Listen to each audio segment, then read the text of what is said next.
Zone. Hello, Everest.Live. I'm Ben from Kathmandu, and we're here talking with one of our all-time favorite climbers and one of the real heroes of last season, Mitch Hutchcraft. Those of you may remember that Mitch swam the English Channel, rode his bicycle, at times towing his golden retriever, all the way across to India, where then he ran and hiked to base camp and climbed Mount Everest in the longest ascent of the mountain in history. But that really isn't the only thing that Mitch has done.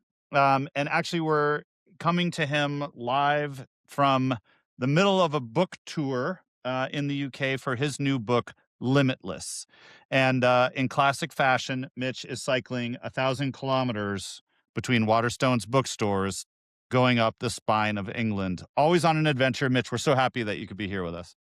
Oh, it's so good to be back. I just can't believe it's been 12 months. It was 12 months 2 days ago when I reached base camp, 13,157K. So Mitch, I guess that's one of the things I wanted to sort of start with you is sort of, 1 year on, you've still been busy. You've accomplished a lot. You've written your book, you're out talking about mental health and you're talking about sort of the content of your book.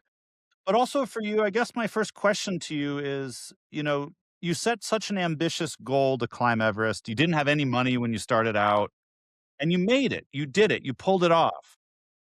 Why are you still adventuring? Why didn't that satisfy you, Mitch? Anyone that's adventurer will know, no matter what you do, you're never going to be satisfied. As you know, guys, this for me was just a combination of all my childhood dreams rolled into just the ultimate adventure of all time. But as you know as well, for me, it was never about records. It was never about, this kind of, I didn't even realize it was world record breaking until a year after I planned it. So for me, there was always going to be more after, but it was the thing about the journey, as you know, it became so much more than just getting to the summit, and I'm so thankful for the way it happened. But it's made me even more determined now to make good from it. That's why speaking is now my main job around the world. Schools, events, everything I can do really. So it's given me the reason why I want to do more adventuring is because this adventure, as adventures should, has given me more inspiration for even more adventure, for even more good, to do even more good. And so now that you're sort of out in the world, Mitch, and you're you've written a book that's also sort of designed to help other people accomplish their dreams. Like, what are your takeaways from your Everest experience that apply to daily life for those of us who aren't climbing, riding, cycling, swimming up Mount Everest? That's a good question. What are the key takeaways? It took me a while. Every single one of the chapters, the book's called Limitless, 9 Pillars to Unlock Extraordinary Human Potential. And each one is designed for everyone. It doesn't matter if you're a 12-year-old, a 40-year-old, or a 70-year-old, everything from the power of compartmentalization that I learned on the trip, being able to break overwhelming goals down into tiny, tiny little chunks, focusing on the next breath, the next lamppost if you're going for a run, the next step, being able to channel adversity into power. The more you put yourself into these uncomfortable positions, doesn't matter if it's Everest or whether you're going camping for the first time, whether you're trying a hobby that you've always promised yourself you're doing when you're 60, just getting uncomfortable and taking that leap of faith. But this expedition really solidified that, if you just, same as the relentless pursuit of positivity, being able to find the positive in all the little things can make the world a difference. And all of the 9 lessons I directly used throughout the whole journey. So there's just a few: breaking things down into small steps, choosing to be positive because negativity is the same as possible. The word negative and positive and possible, they're all relative. They're all the perspective and that every single person has the control of, and that everyone has the power of that perspective. So this expedition just really solidified to me, and I hope to everyone watching and who reads it, that they have the control of their own destiny, essentially. And in your travels, Mitch, and as you've shared the book and, since you've gotten back from Everest, have there been any people that have really inspired you in a surprising way? Has anyone come up to you during any of your lectures or what have you learned on this journey since you came back from Everest?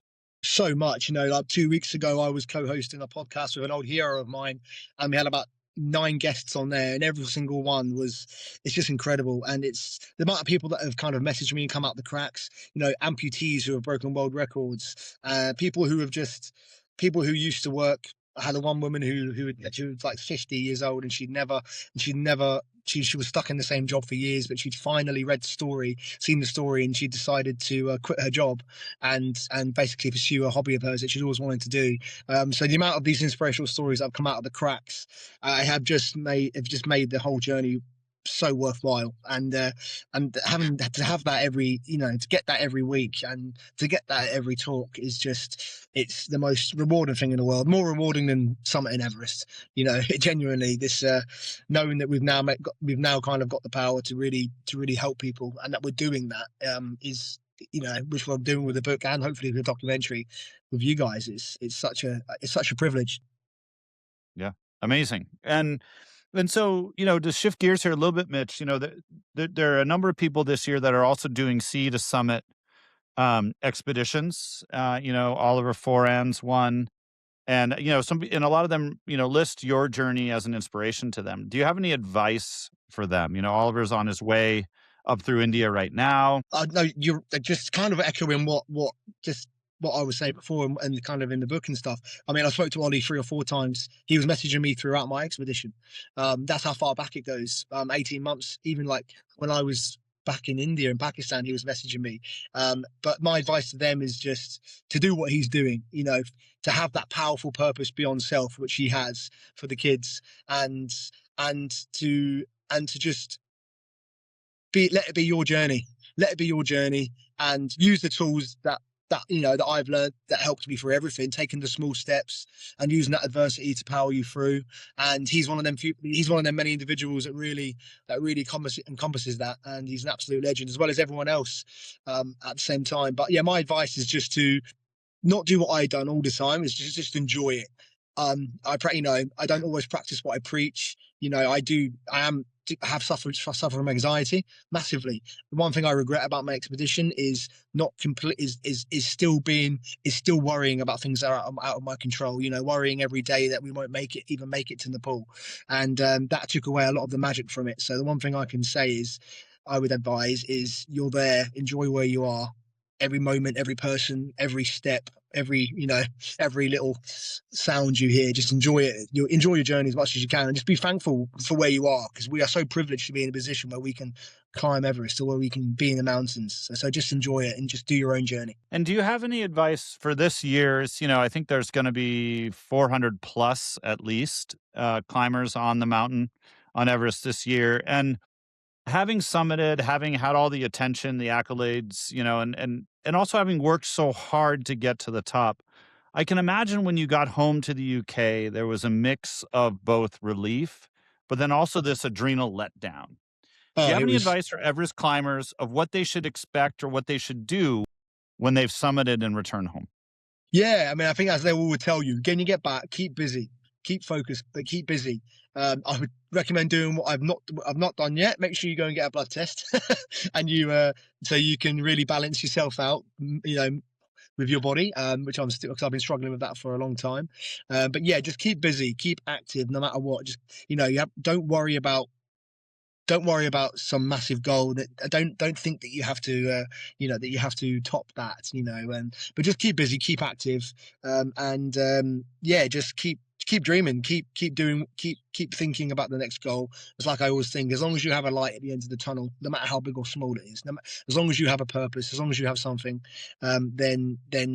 then you're going to be absolutely fine. But yeah, just don't sit on the no one is going to just go home, sit on the sofa and watch TV. But I would say, yeah, just keep your brain and your body stimulated, and everything else will work itself out. That's beautiful, Mitch. Thank you so much for joining us. Thanks for being such an inspiration. I think we'll keep checking in with you over the season, just to see how your book tour is going. So And please do, I'm mate. yeah, maybe we'll get Oliver to talk to you from base camp. But No, absolutely. I was again, meant we to just talk to want him to plug. yesterday. Actually, I missed his call yesterday. Nice. When you see Ollie, we'll definitely do message me. Let's do a joint interview on Everest.Live.